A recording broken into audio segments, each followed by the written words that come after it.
Hello and welcome back to the finale of Let's Play Suikoden. Last time we defeated the Golden Hydra and have taken Gregminster. Here come the generals, all of our guys. This will be slightly different if any of them are dead. Kasim.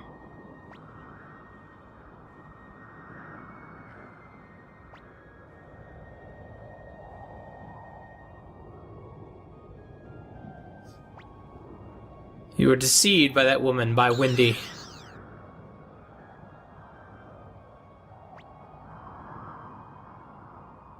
Golden Emperor indeed. I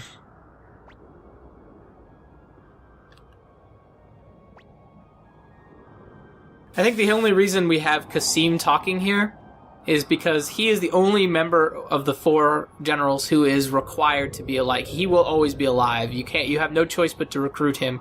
All the other three you can let die or never recruit. Sonya, you can just leave her in jail. Milich and Kwanda, obviously, you can kill. So we're seeing Kasim speak a lot here. He's still after the Soul Eater, eh? You know what? I'm real sick of this stuff. Just, can we finish her off?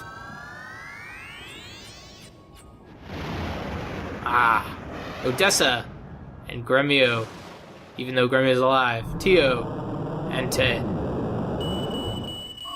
These are our souls that we have absorbed, our friends and companions and father.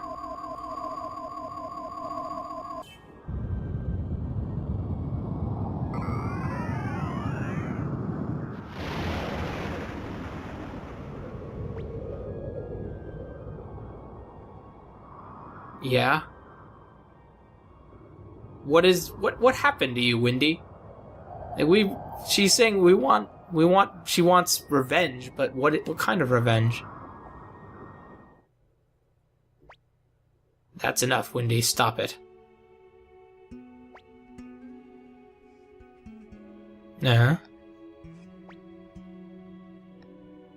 The rune on my Dragon King sword, the Sovereign rune, is protected against any form of magic. Even the rune of the gate. So he's essentially magic immune. So she thought she was controlling him the whole time. But he was tricking her. That was a mistake.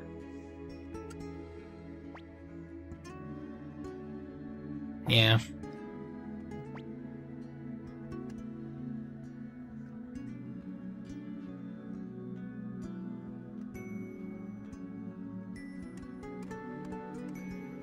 I don't know, man. It seems like you made more than one mistake. Craze? I mean, did she hire Craze? That dude was a bad guy. These are all good questions.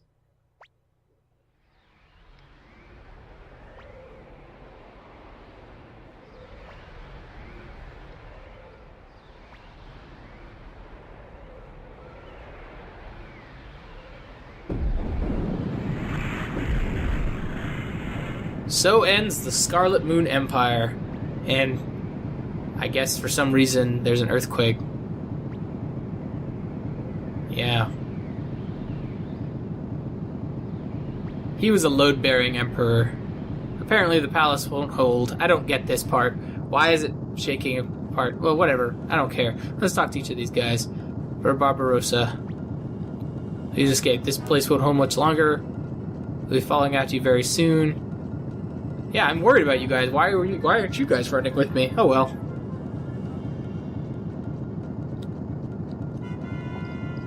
So, he's a load-bearing emperor. I guess the power of his rune or something was holding the palace together. I don't understand this at all, but we have to escape. It's like Metroid, except without a timer. I wish I had Stallion right now. Get out of here. I already beat the final boss.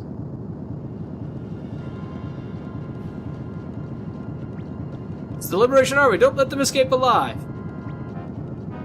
Okay, so Victor's gonna stall them. And I'm not gonna let him.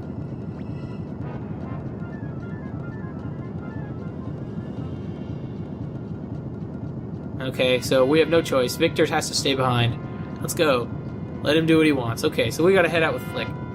Anybody feel like dying today? Step forward. I'll fight until my heart stops. So we lost Victor.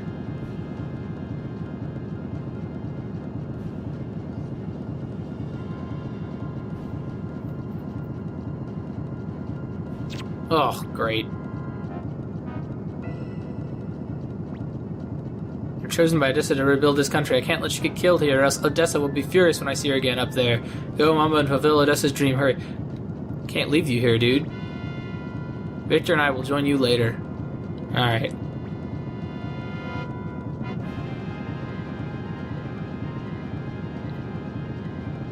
Alright, so Victor did manage to survive. Where's Mamba? He's gone ahead. Fight to our heart's content. Yeah, too bad to fight alongside you. They're holding him off, I guess.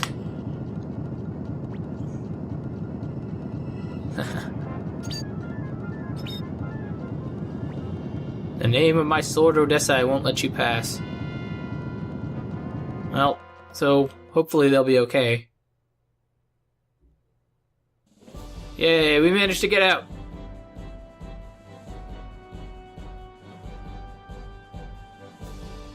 Here's our crew. Look, we won, we won! The Empire is destroyed. We did it, we did it. Yep.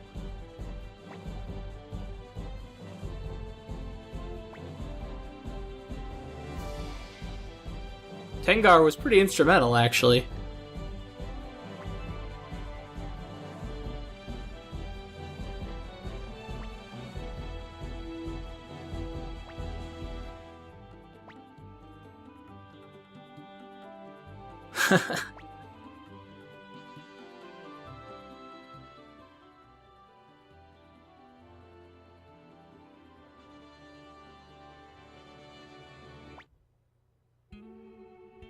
Have we won?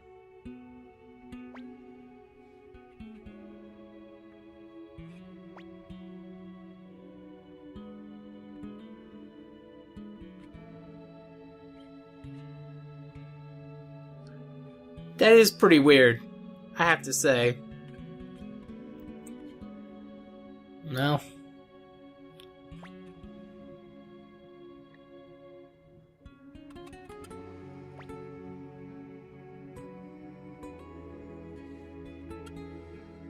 May you rest in peace. You have accomplished so much in your life. So we defeated the Empire, but at a cost. Cost of Matthew.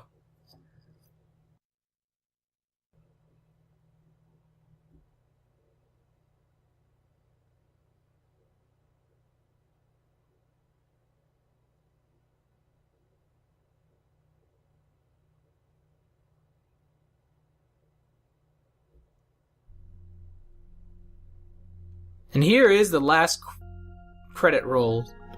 Became the president of the Toran Republic and returns to Kuon with his family and lives in peace. Matthew dies as soon as he hears the victory. Luke disappears. Humphrey leaves the Toran Republic with Futch. He becomes the commander-in-chief and protects the border. Became the commander-in-chief of the Republican army. And Gremio follows me. First chairman of Toran Republic's Congress. So you get to see what happens to every single character of the game. Missing in action in the final battle.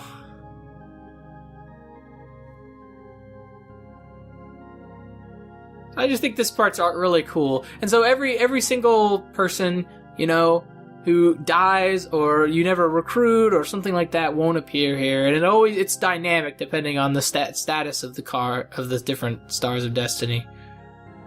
So it's really cool.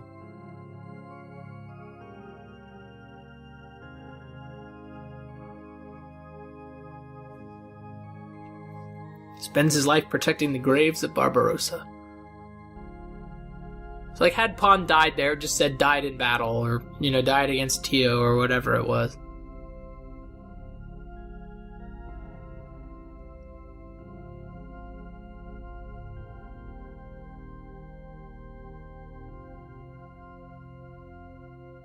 So, this is the end of Suikoden 1, and I hope you've enjoyed this LP, but it's not quite over yet. We have 2 bonus episodes I'm going to make for you. One is going to show off all the Unite attacks, and the other one is going to show slightly different variations on the ending of the game. I'm going to show this scene again that has all the different stars, assuming that we didn't get all the Stars of Destiny, and I'm also going to show the scene in which we revive Gremio without all the Stars of Destiny. So I hope you guys will tune in for those as well, but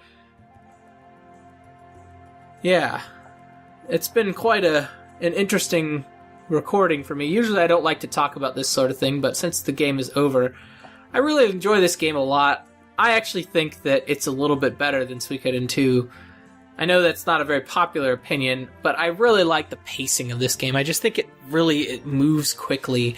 There's no real downsides. There's not much filler in this game.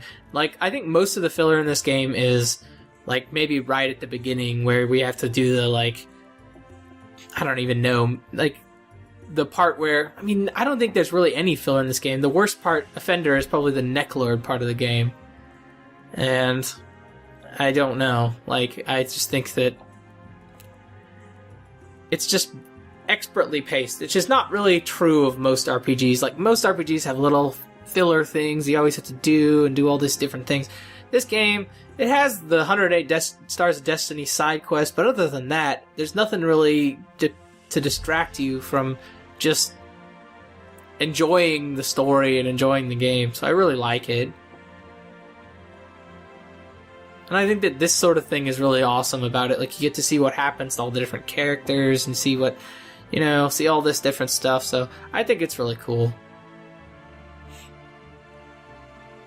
So Hellion is the seer of the Toran Republic, so which means that Leknot probably went somewhere. I don't think they ever say that, but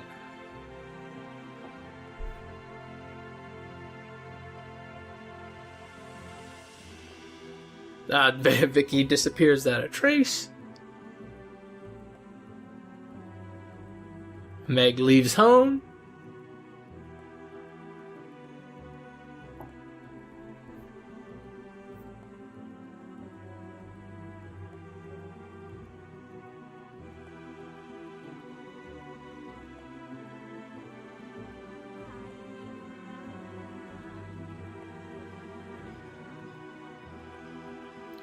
And I think the only issue I have with this game is that it's pretty short. And I don't know if I'd call that really an issue, because, I mean, for an RPG it's short. It's, it's a solid 20-hour game. You can beat it in quicker than that if you're good at it, but I really like the fact that it's short is just because, like I said, it's so well paced that there's no real filler. There's no dungeons. It's just like, here's a dungeon for no real reason.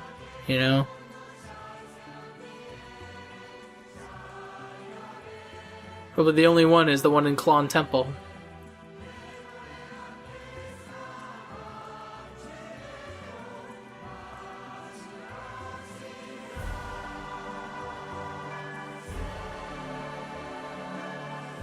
Klon is the keeper of Toran Castle. I think they mean Freedom Castle. I like crins.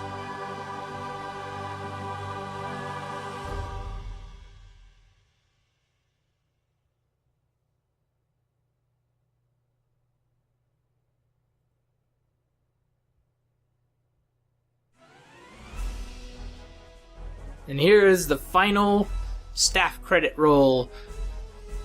Hey, good work for these guys. The game is really good. So, I really like this game.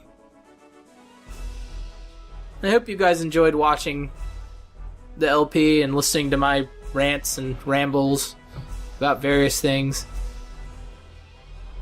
This is an old game. Probably aren't too many people who haven't played it before who are watching this. If you are watching this, you've probably played this game before, but I would really be interested to hear if anyone hasn't played this game before, what they think of it, what they think of my commentary, if it was helpful to them, etc. I'm always very, very open to feedback.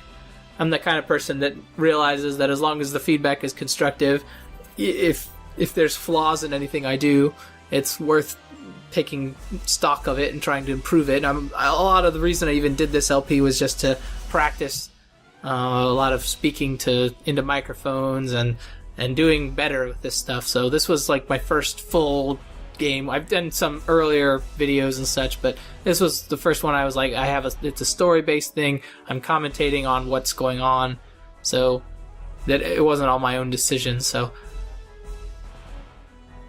it's been an interesting experience. And these old games with their credits, like, they're always so weird. This is like back when credits were like No Man's Land. They always just wrote randoms, like AKT. Why would they credit the sound driver? You know? Oh, M. Kita. I don't know what that means, but okay. Tappy. You know, just like, what are these guys, what are they saying? My. Is that their nickname? Probably. It's probably not their real name. Guitar? Oh. I guess EB. I don't know what that stands for. Electronic bass, maybe? Or synthesizer.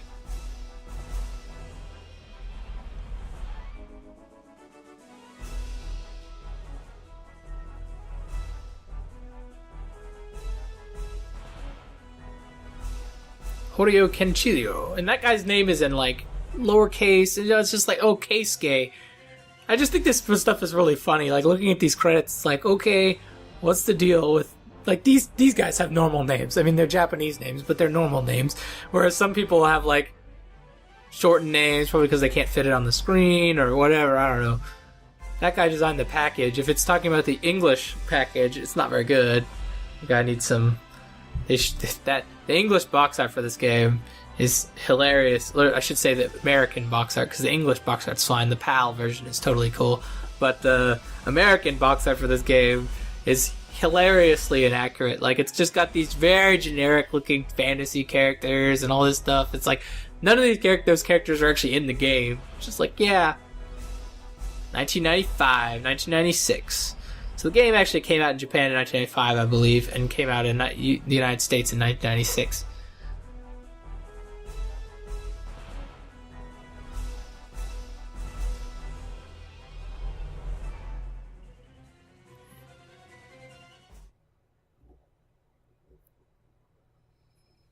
And time for the final scene.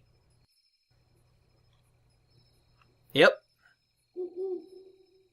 Just the crew. The old standbys.